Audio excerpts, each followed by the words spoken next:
Before any battle in the Pacific could be fought, there was a problem no one liked to talk about. Not the enemy, not the guns, but the beach. U.S. soldiers weren't dying because they lacked courage. They were dying because they couldn't get off their boats. Men climbed over the sides, slipped into deep water, and sank under the weight of their own gear, sometimes before the first shot was fired. Entire landings stalled in the surf, exposed and helpless.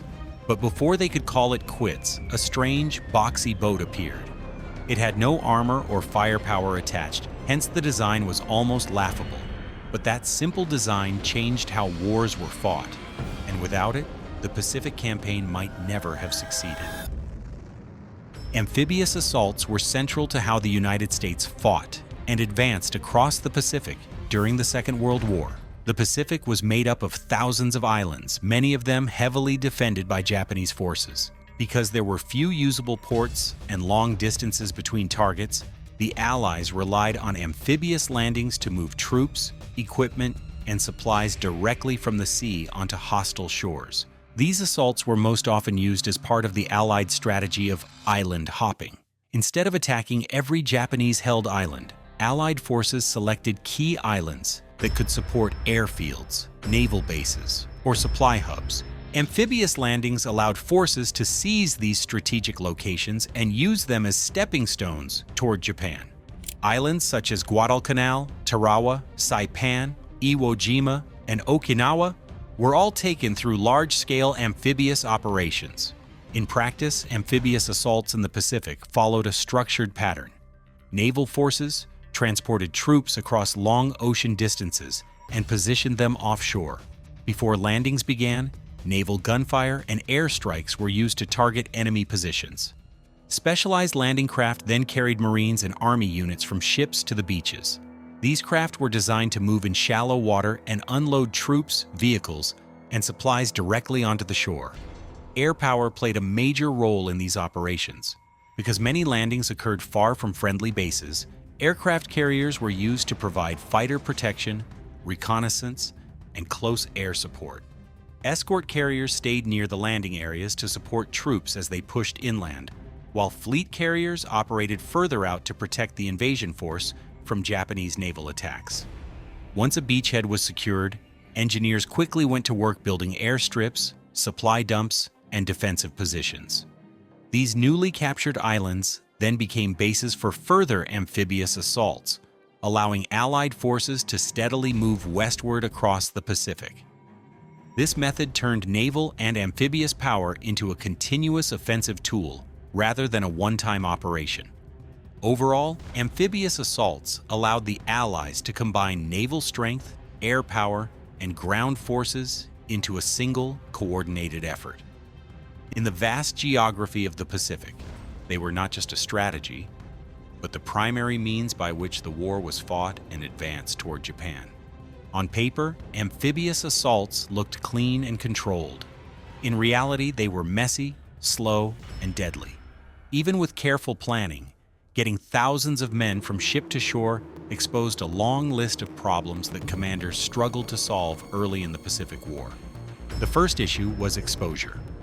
Troops approaching the beach were packed tightly into small boats, moving slowly through open water. They had no cover and no way to fight back effectively until they reached land. Defenders, meanwhile, were protected by bunkers, trenches, and natural terrain with clear views of the shoreline. For many soldiers, the most dangerous part of the battle happened before they ever fired a shot. Logistics made things worse. Amphibious landings began without ports, roads, or storage areas. Supplies had to be unloaded by hand, often under fire, and moved inland across beaches that quickly became crowded and disorganized. Early landings, such as Guadalcanal, revealed how easily this system could break down. Boats piled up on the shore, others waited offshore, and essential supplies were delayed while fighting continued inland. Control of the sea and air was another constant challenge. Transport ships were slow and lightly armed, making them vulnerable to enemy aircraft and naval attacks. Many landings took place far beyond the range of friendly land-based fighters, forcing the Allies to rely entirely on aircraft carriers for protection. When air and naval superiority was incomplete, the entire invasion force was at risk, sometimes for weeks after the initial landing. The landing craft themselves were also a problem. Early in the war, many assaults relied on ordinary ship's boats that were never designed for combat landings. These boats struggled with reefs, shallow water, and rough seas. Troops were often forced to disembark far from shore and wade in, weighed down by heavy equipment. At places like Tarawa, this proved disastrous. Finally, supporting troops once ashore was difficult. Naval gunfire was limited by ammunition and firing angles, while air support required precise coordination that took time to master. Until artillery could be landed and organized, troops fought with limited fire support against well-prepared defenses. None of these problems made amphibious warfare impossible, but they made it brutally unforgiving. And they exposed one uncomfortable truth. Without a better way to get men and machines onto the beach, the entire Pacific strategy rested on fragile ground. The solution to one of the most dangerous problems in modern warfare didn't come from a general, a weapons lab, or a military think tank. It came from a boat builder in New Orleans. Andrew Jackson Higgins didn't look like a man who would change the course of a global war. He wasn't polished. He wasn't diplomatic. He didn't wear medals or speak in grand theories. He was blunt, loud, difficult to work with, and obsessed with one thing: building boats that worked. Higgins grew up far from the ocean in Nebraska. He was expelled from school for fighting, drifted through jobs, and learned boat building the hard way by solving everyday problems on rivers, swamps, and coastlines. His early work had nothing to do with war. He built boats to move lumber through shallow water, to survive debris-filled rivers, and to reach places regular ships couldn't. That is why his ideas looked boring. There was no flash to them, no heavy armor, no elegant curves. His boats were boxy, flat, and practical. They were designed to do one thing well and nothing else. In peacetime, that made them unremarkable. In military circles, it made them easy to ignore. But Higgins understood something most planners didn't. Big failures don't always come from bad strategy. They come from small, unsolved details.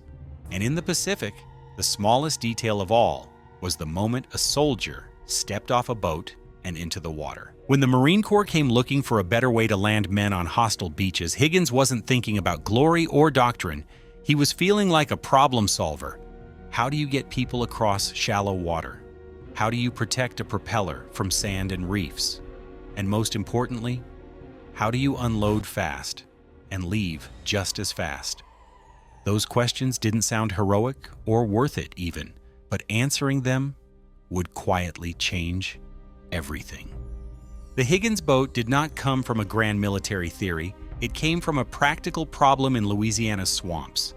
Andrew Jackson Higgins spent years in Jersey building boats for lumber companies, oil workers, hunters, and trappers, people who operated in shallow, obstacle-filled water. Rivers along the Gulf Coast were filled with mud, sandbars, logs, and debris. Ordinary boats grounded easily, and exposed propellers were constantly damaged. Higgins' solution was the Eureka boat, a shallow draft craft with a recessed propeller protected inside the hull. It could operate in as little as 18 inches of water, run up onto riverbanks, and reverse off without damage. When the U.S. Marine Corps began seriously studying amphibious warfare in the late 1930s, they faced a basic problem. There was no reliable way to move troops from ship to shore under fire. Existing naval boats forced men to climb over the sides, exposing them to machine gun fire in deep water. During fleet landing exercises, Higgins's Eureka boat consistently outperformed Navy-designed craft in speed, handling, and shallow water capability. Still, one issue remained. Troops had to exit over the sides. The breakthrough came with the addition of a front ramp. Inspired in part by Japanese landing craft observed in China, Higgins modified his design so the bow could drop forward. In early 1941, the Navy approved the new craft as the Landing Craft Vehicle Personnel. LCVP. The design was simple but precise. The LCVP measured 36 feet long with a beam of just under 11 feet. It weighed around 18,000 pounds and was powered by either a 225 horsepower diesel or a 250 horsepower gasoline engine, giving it a top speed of about 12 knots. It could carry 36 fully equipped soldiers, a jeep, or up to 8,000 pounds of cargo. Two 30 caliber machine guns provided limited defensive fire. What mattered most was how it unloaded. When the ramp dropped, soldiers ran straight forward onto the beach. They didn't jump into deep water. They didn't struggle under heavy gear. They didn't bottleneck at the sides of the boat. In seconds, the craft was empty and backing away to retrieve the next wave. This changed amphibious warfare completely. The U.S. military could now land troops on open beaches, not just ports. Landings became faster, more exhaustive, and harder to predict. Higgins boats were used across the Pacific, from Guadalcanal and Tarawa to Iwo Jima and Okinawa, and later in Europe on D-Day. By the end of the war, nearly 24,000 LCVPs had been built.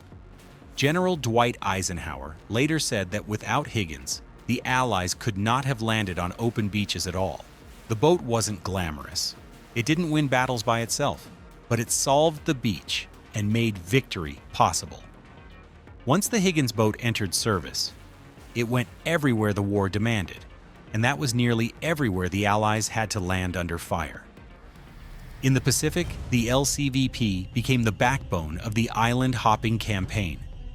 From Guadalcanal onward, American forces faced coastlines with no ports, heavy defenses, reefs, and shallow water. Higgins boats carried Marines from transport ships to hostile beaches at Tarawa, Saipan, Peleliu, Iwo Jima, and Okinawa.